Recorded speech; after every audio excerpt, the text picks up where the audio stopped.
নমস্কাৰ বন্ধু বান্ধৱীসকল, আপোনালোকে চাই আছে গ্লোবেল জ্ঞান ইন আছামিজ। ইয়াৰ আগত আমি এটা ভিডিঅ' দিছিলোঁ য'ত আমি অন্ধ্ৰপ্ৰদেশ, উৰিষ্যাৰ লগতে বাই ইলেকশ্যন, অৰুণাচল আৰু ছিকিমৰ নিৰ্বাচন সম্পৰ্কে কিছু কথা আলোচনা কৰিছিলোঁ। এতিয়া আমি কেৱল মাত্ৰ পাৰ্লিয়ামেণ্টাৰী ইলেকশ্যন 543খন আসন কোনে লাভ কৰিলে, কোনে অগ্ৰগতি লৈ আছে, অসমত কি হ'ল, বিজেপিয়ে কেনেকৈ চৰকাৰ গঠন কৰিব, কোৱালিশ্যন গভৰ্ণমেণ্ট কেনেকুৱাকৈ হ'ব, NDAৰ চৰকাৰ কেনেকৈ হ'ব, যদি ইণ্ডিয়া এলায়েন্সে যদি চৰকাৰ কৰিব খোজে কেনেকৈ মেজৰিটি লাভ কৰিব বা কি কৰিব লাগিব, গতিকে গোটেইখিনি কথা অকণমান আলোচনা কৰোঁ আহকচোন। এতিয়া চাওক, আপোনালোকে স্ক্ৰীণত দেখা পাই আছে বিজেপি 240 অৰ্থাৎ 240খনত লিড লৈ আছে এতিয়ালৈকে, আৰু কংগ্ৰেছ 99, SPA 37 আৰু TMCয়ে 29। গতিকে এইকেইটা দলৰ বিষয়ে আগতে থুলমূলকৈ আলোচনা কৰোঁ আহকচোন। প্ৰথমতে আমি আমাৰ ৰাজ্যখনৰ কথা আলোচনা কৰোঁ, কিছু কথা অসমৰ কথা। চাওক, অসমত ইতিমধ্যে আপোনালোকে দেখিছে বিজেপিয়ে 6খনত জয়ী হৈছে আৰু 3খনত লিড কৰি আছে, অৰ্থাৎ 9খনত টোটেল তেওঁলোকে লিড কৰি আছে, 6খনত অলৰেডি উইন হৈছে। INCয়ে এখনত জয়ী হৈছে অফিচিয়েলি আৰু 2খনত ইতিমধ্যে লিড কৰি আছে। UPPLয়ে এখনত লিড কৰি আছে আৰু AGPয়ে এখনত লিড কৰি আছে। 14খন আসনৰ যিটো স্থিতি এতিয়ালৈকে এই মুহূৰ্তলৈকে যেতিয়ালৈকে আপোনালোকে চাই আছে। এতিয়া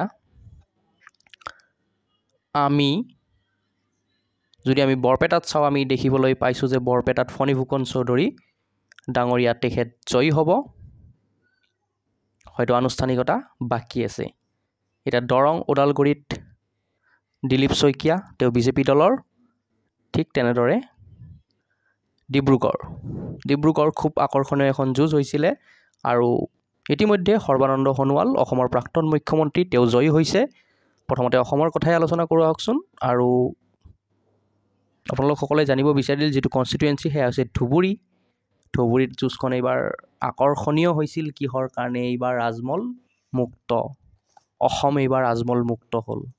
চাওক, ইয়াতে ৰাজমল মুক্ত বুলি এইকাৰণেই কৈছোঁ, প্ৰায় ভোটৰ ব্যৱধান আপোনালোকে দেখিবলৈ পাইছে। 10 লাখ ভোটৰ ব্যৱধানত, 10,07,473টা ভোটৰ ব্যৱধানত ৰকিবুল হুছেইন কংগ্ৰেছৰ জয়ী হৈছে আৰু আজমলে লাভ কৰিছে কেৱল মাত্ৰ 4,57,642টাহে ভোট। আৰু এইখিনিতে আপোনালোকে জানিব বিচাৰি আছিল চুকুৰ আলীয়ে ফাইনেলি কেইটা ভোট লাভ কৰিলে। চুকুৰ আলীয়ে 4,741টা ভোট লাভ কৰিছে আৰু নটাত 14,000 ভোট পৰিছে। এতিয়া অসমৰ আৰু ক'ত বাকী থাকিল? ডিব্ৰুগড় আমি ইতিমধ্যেই ক'লোঁ। ডিফুত ভাৰতীয় জনতা পাৰ্টীৰ যিজন প্ৰাৰ্থী তেখেত জয়ী হৈছে। নেক্সট আমাৰ কনষ্টিটুৱেঞ্চি গুৱাহাটীতো ইতিমধ্যে জয়ী হৈছে বিজুলী কলিতা মেধি, তেখেত বিজেপি দলৰ, তেখেত জয়ী হৈছে গুৱাহাটীত আৰু জয়ী প্ৰাৰ্থীসকলক অভিনন্দন জনাইছোঁ। যোৰহাটত গৌৰৱ গগৈ ইতিমধ্যে জয়ী হৈছে, তেখেতে 1,44,000 ভোটত জয়ী হৈছে। ঠিক তেনেদৰে যোৰহাটৰ পিছত আমি যদি চাবলৈ যাওঁ কৰিমগঞ্জত এতিয়াও খুব এটা নেক টু নেক ফাইট বুলি কয় যিটো যুঁজ চলি আছে কংগ্ৰেছ আৰু বিজেপিৰ মাজত। কৃপানাথ মল্লা 18,000 ভোট এতিয়ালৈকে আপোনালোকে যেতিয়া ভিডিঅ'টো চাই আছে তেখেত আগুৱাই আছে। অফিচিয়েল এনাউন্সমেণ্ট যেতিয়ালৈকে হোৱা নাই, কাৰণ আমি এইটো ইলেকশ্যন অফিচৰ ৱেবছাইটতে চাই আছোঁ। কাজিৰঙাত কি হ'ল? কাজিৰঙাত ইতিমধ্যে কামাখ্যা প্ৰসাদ তাছা বিজেপি দলৰ, তেখেত জয়ী হৈছে। নেক্সট কোকৰাঝাৰত খুব আকৰ্ষণীয় যুঁজ ইয়াতেও চলি আছে, 51,000 ভোটত আগুৱাই আছে, হয়তো জয়ী হ'ব পাৰে। প্ৰায় 51,000 ভোটত তেখেত আগবাঢ়ি আছে UPPLৰ প্ৰাৰ্থীজন। নেক্সট লখিমপুৰত কি হ'ল? লখিমপুৰত প্ৰদান বৰুৱা বিজেপি দলৰ, তেখেত ইতিমধ্যে জয়ী হৈছে। লখিমপুৰৰ পিছতে আমি যদি চাবলৈ যাওঁ নগাঁৱতো ইতিমধ্যে কংগ্ৰেছ দলৰ প্ৰাৰ্থীজন যথেষ্ট সংখ্যক ভোটত আগুৱাই আছে, হয়তো তেখেত জয়ী হ'ব। আৰু এইখিনিতে আপোনালোকে জানিব বিচাৰিছে হয়তো শিখা শৰ্মা ডাঙৰীয়ানীয়ে কিমান ভোট লাভ কৰিছে। তেখেতে 6,569টা ভোট লাভ কৰি আছে আৰু ইয়াতে নটাতকৈ অধিক ভোট, 11,000 ভোট, প্ৰায় 11,000 ভোট পৰিছে। নগাঁৱৰ পিছতে যদি আমি চাবলৈ যাওঁ শিলচৰ আৰু শোণিতপুৰ, শিলচৰত আমি চাই লৈছোঁ শিলচৰ কি হৈছে।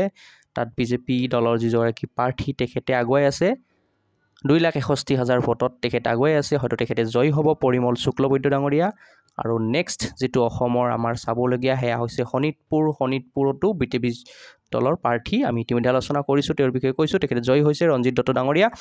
তো নেক্সট এটা অংক, যিটো অংকটো ৰাজনৈতিক নেতা বিশ্লেষকসকলে কৰিছিল আৰু মই ভাবিছিলোঁ যে অংকত ময়ে বেয়া, আচলতে তেনেকুৱা নহয়, অংকত চাগে সকলোৱে বেয়া। 400 পাৰৰ অংকটো হয়তো ক'ৰবাত নহয় ক'ৰবাত এক খেলিমেলি হ'ল। আৰু এটা খুব ইণ্টাৰেষ্টিং যদি আমি চাবলৈ যাওঁ, উত্তৰ প্ৰদেশ, আপোনালোকে যদি চাবলৈ আহে উত্তৰ প্ৰদেশত আপোনালোকে যাওক, বলকচোন উত্তৰ প্ৰদেশৰ খেলখন চাওক কি হৈ আছে তাত চাওক। সমাজবাদী পাৰ্টীয়ে 37 অৰ্থাৎ 37খন আসনত তেখেতে লিড লৈ আছে, BJPয়ে 33, কংগ্ৰেছ 6। আৰু উত্তৰ প্ৰদেশত মানে য'ৰ পৰা ভাবিছিলে যে অযোধ্যাৰ ৰাম মন্দিৰ বনালে আৰু অযোধ্যাৰ পৰাই 400 পাৰৰ যি এক নাৰা আৰম্ভ হৈছিলে, অযোধ্যাৰ পৰাই তেখেতে মানে BJP দলে ভাবিছিলে যে ভাৰতবৰ্ষত 400খন আসন NDA লাভ কৰিব, কিন্তু উত্তৰ প্ৰদেশত সমাজবাদী পাৰ্টীৰ জয়লাভ আৰু BJPৰ লাল্লু সিং যিগৰাকী প্ৰাৰ্থী আছিলে তেখেতে পৰাজয় বৰণ কৰিছে। উত্তৰ প্ৰদেশৰ অযোধ্যা, এতিয়া যদি আমি চাবলৈ যাওঁ অযোধ্যা,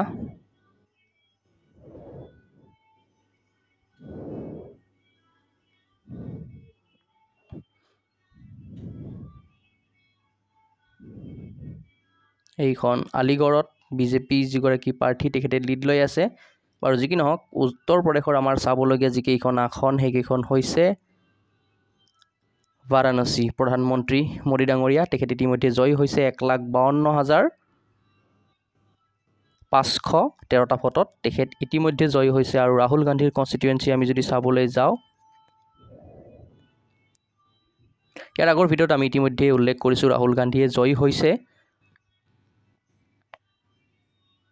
অমেঠি আৰু ৰায়বৰেলী আমি দুয়োটা কনষ্টিটিউশ্যন আপোনালোকক অলৰেডি দেখুৱাইছোঁৱেই।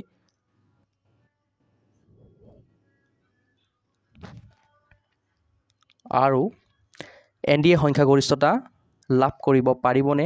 ডেফিনেটলি NDA ইতিমধ্যে সংখ্যাগৰিষ্ঠতা লাভ কৰিছে, তেওঁলোকে 291 অৰ্থাৎ 291খন আসনত তেখেতসকলে অগ্ৰগতি লাভ কৰিছে। আসনৰ সংখ্যা হৈছে 291 অৰ্থাৎ মেজৰিটিত লাগে 272, এইটো হৈছে মেজিক নাম্বাৰ। আৰু 291খনত ইতিমধ্যে তেখেতসকলে লিড লৈ আছে, গতিকে ডেফিনেটলি BJP NDA এলায়েন্সৰ চৰকাৰ গঠন হ'ব, য'ত নীতিশ কুমাৰ, বিহাৰৰ নীতিশ কুমাৰ আৰু TDP চন্দ্ৰবাবু নাইডুৰ এক আকৰ্ষণীয় ৰোল থাকিব এই চৰকাৰত। তো আমি উত্তৰ প্ৰদেশ যদি আমি চালোঁ, উত্তৰ প্ৰদেশত BJPৰ ফলাফল ভাল নহয়। এতিয়া যদি আমি চাবলৈ যাওঁ বিহাৰত কি খেলা হৈ গ'ল, বিহাৰৰ কথা যদি আমি জানিবলৈ চাওঁ, বিহাৰত JDUৱে 12খন, BJPয়ে 12খনত লিড লৈ আছে। তাত RJDয়ে কেৱল মাত্ৰ 4খনত আৰু INCয়ে কংগ্ৰেছে 5খনত আৰু CPMয়ে 2খনত লিড লৈ আছে।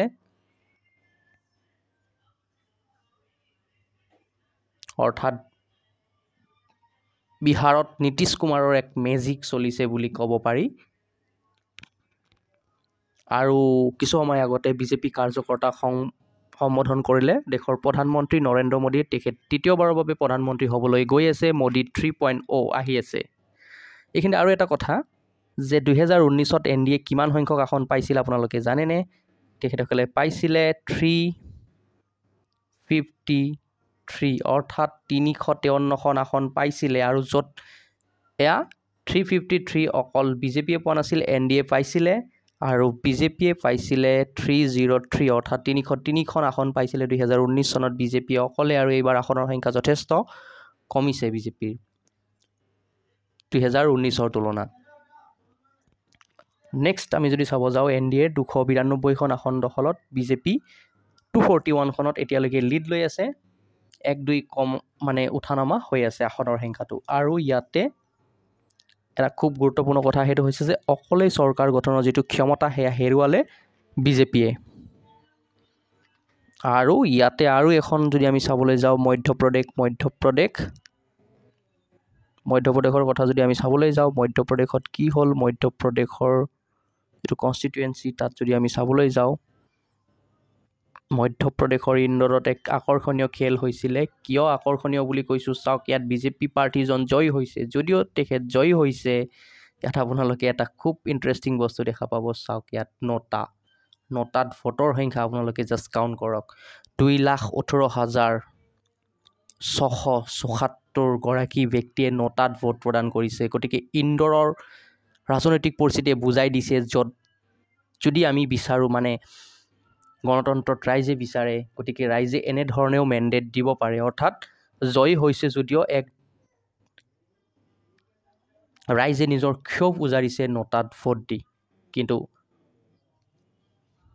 এতিয়া কোৱালিশ্যন গভৰ্ণমেণ্ট হ'ব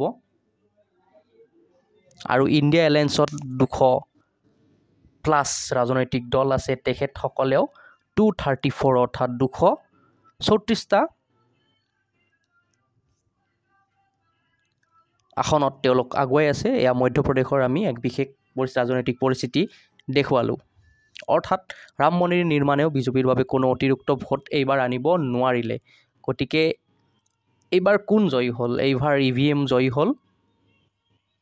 EVM সম্পৰ্কে এতিয়ালৈকে কোনো বিৰোধী দলে বিশেষ প্ৰশ্ন অনা দেখিবলৈ পোৱা হোৱা নাই। শাসক বিৰোধী কোনেও EVMক লৈ প্ৰশ্ন নানিলে।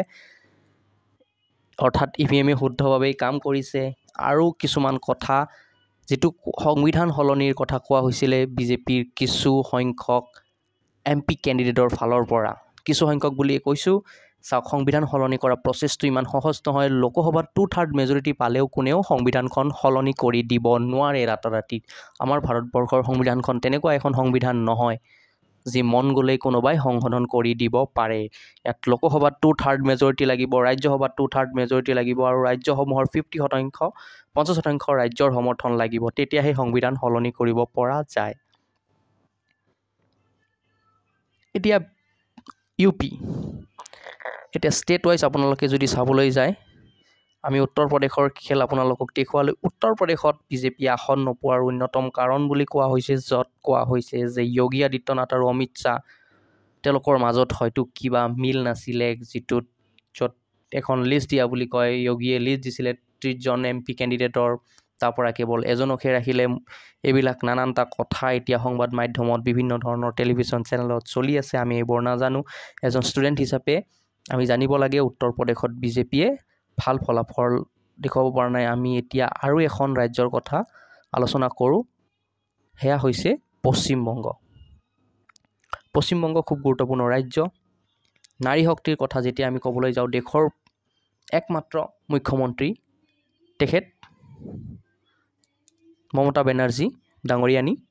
তেখেতৰ দল AITMCয়ে অল ইণ্ডিয়া তৃণমূল কংগ্ৰেছে লাভ কৰিছে 29খন আসন লাভ কৰিছে আৰু ইয়াৰে 24খনত ইতিমধ্যে তেওঁলোকে জয় লাভ কৰিছে আৰু 5খনত লিড লৈ আছে। চাওক, তৃণমূল কংগ্ৰেছে ৱেষ্ট বেংগলত খেলা কৰি দিছে। ৱেষ্ট বেংগল আৰু উত্তৰ প্ৰদেশত বিজেপিয়ে ভাল ফলাফল দেখুৱাব নোৱাৰাৰ বাবে যিটো মেজিক নাম্বাৰ 272 এয়া লাভ কৰিবলৈ সক্ষম নহ'ল বিজেপিয়ে। যদিওবা বিজেপিৰ চৰকাৰ হ'ব, কোৱালিশ্যন গভৰ্ণমেণ্ট হ'ব, NDAৰ চৰকাৰ হ'ব, নীতিশ কুমাৰ নাইডুৱে সমৰ্থন জনাব আৰু 291খনত এতিয়ালৈকে তেওঁলোকে লিড লৈ আছে। এতিয়াও কিছুমান কাউণ্টিং চলি আছে। আৰু এতিয়া ভোটৰ আসনৰ কথা যদি আমি চাবলৈ যাওঁ, মেজৰ পাৰ্টি হিচাপে ভাৰতীয় জনতা পাৰ্টীয়ে 36.58% ভোট লাভ কৰিছে। কংগ্ৰেছে আপোনালোকে জানিব বিচাৰিব 21.22% ভোট লাভ কৰিছে। ইয়াৰ লগতে কমিউনিষ্ট পাৰ্টীয়ে 1.76, বিজেপিয়ে 2.4, DMK 1.82 আৰু SP অৰ্থাৎ চপাই লাভ কৰিছে 4.59% ভোট। SPৰ ফলাফল এইবাৰ যথেষ্ট ভাল, যাৰ ফলত উত্তৰ প্ৰদেশত খেলা হৈ গৈছে। আৰু নেক্সট যিটো এটা টিপছ, শ্বেয়াৰ মাৰ্কেট যিসকল আমি ইয়াৰ আগৰ ভিডিঅ'ত কৈছিলোঁ, নেক্সট কি হ'ব, লাল হৈ গৈছে একেবাৰে। আমি ক'ব বিচাৰিছোঁ শ্বেয়াৰ মাৰ্কেটত যাৰ ইনভেষ্টমেণ্ট আছে, লাল হৈ গৈছে। একো নাই, অকণমান ধৈৰ্য ধৰক, মাৰ্কেট ৰিকভাৰ কৰিব, NDA গভৰ্ণমেণ্ট হ'ব। চাওক, শ্বেয়াৰ মাৰ্কেটত যেতিয়া কোৱালিশ্যন গভৰ্ণমেণ্ট হয় তেতিয়া মাৰ্কেটত মানে ইনভেষ্টৰবিলাকে ইনভেষ্ট কৰিব নোখোজে, মাৰ্কেটত এখন ষ্টেবল চৰকাৰ বিচাৰে। আৰু যি কি নহওক, আজিৰ এই ভিডিঅ'টোত ইমানেই আছিল। এতিয়ালৈকে আমি যদি চাবলৈ যাওঁ 240 হৈ আছে আৰু INC 99ত লিড লৈ আছে। আকৌ এবাৰ ৰিফ্ৰেছ কৰি দিছোঁ, আমি এই সংখ্যাটো সলনি হোৱা নাই আৰু হয়তো প্ৰায় এনেকুৱা ধৰণেই থাকিব। ৰিজাল্ট 1-2 প্লাছ মাইনাছ হ'ব পাৰে ক'ৰবাত। 291 NDA লাভ কৰিছে, 234 ইণ্ডিয়া এলায়েন্সে লাভ কৰিছে। ইয়াত BJPয়ে 240খনত লিড লৈ আছে আৰু কংগ্ৰেছ 99 এতিয়াও আগুৱাই আছে আৰু SP 37, AITMC 29। গতিকে আজিৰ এই ভিডিঅ'টোত ইমানেই আছিল। আপোনালোকে কেনেকুৱা পালে, নেক্সট আৰু কেনেকুৱা টপিকৰ ওপৰত ভিডিঅ' আপোনালোকে বিচাৰে জনাব। আৰু আমি গ্ৰেড 3 গ্ৰেড 4ৰ কাৰণে ইতিমধ্যে আপোনালোকৰ বাবে ভিডিঅ' সাজু কৰিছোঁ। ডিছক্ৰিপশ্যন বাকচত আমি প্লে লিষ্ট ৱাইজ দিছোঁ, আপোনালোকে যাই চাওক। গ্ল'বেল জ্ঞান এছএমিছক ছাবস্ক্ৰাইব কৰক। আমি এক নতুন প্ৰচেষ্টাৰ কৰিছোঁ, আপোনালোকক ৰাজনৈতিক জ্ঞান কিছু দিবলৈ চেষ্টা কৰিছোঁ। হয়তো ভুল হ'ব পাৰে, ক্ষমা কৰি দিব। আমি নতুন নতুন কনচেপ্ট, নতুন নতুন টপিকৰ ওপৰত আপোনালোকৰ বাবে ভিডিঅ' আনিম, হাই কোৱালিটি ভিডিঅ' আনিম আৰু ফ্ৰী কণ্টেণ্ট আপোনালোকক প্ৰভাইড কৰি আছোঁ। ভিডিঅ'টো শেষলৈকে চোৱাৰ বাবে অশেষ ধন্যবাদ। জয় অসম আৰু শেষত ভাৰতৰ জয়, ভাৰতৰ গণতন্ত্ৰৰ জয়। আৰু ভাৰতৰ প্ৰতিজন নাগৰিকে এতিয়া মিলাপ্ৰীতিৰে থাকি দেখুৱাই দিব লাগে যে আমি সঁচাকৈ বিশ্বৰ সৰ্ববৃহৎ গণতান্ত্ৰিক দেশৰ একোজন নাগৰিক। চাওক, চৰকাৰ আহিব, চৰকাৰ যাব, এয়া কোনো কথা নাই, কিন্তু ভাৰতবৰ্ষ থাকিব লাগে। এয়া মোৰ কথা নহয়, ভাৰতবৰ্ষৰ এগৰাকী প্ৰাক্তন প্ৰধানমন্ত্ৰীৰ ভাষ্য। কোনে কৈছিল কওকচোন, কওক কমেণ্ট বাকচত। আজিৰ এই ভিডিঅ'টোত ইমানেই আছিল। ধন্যবাদ। জয় অসম।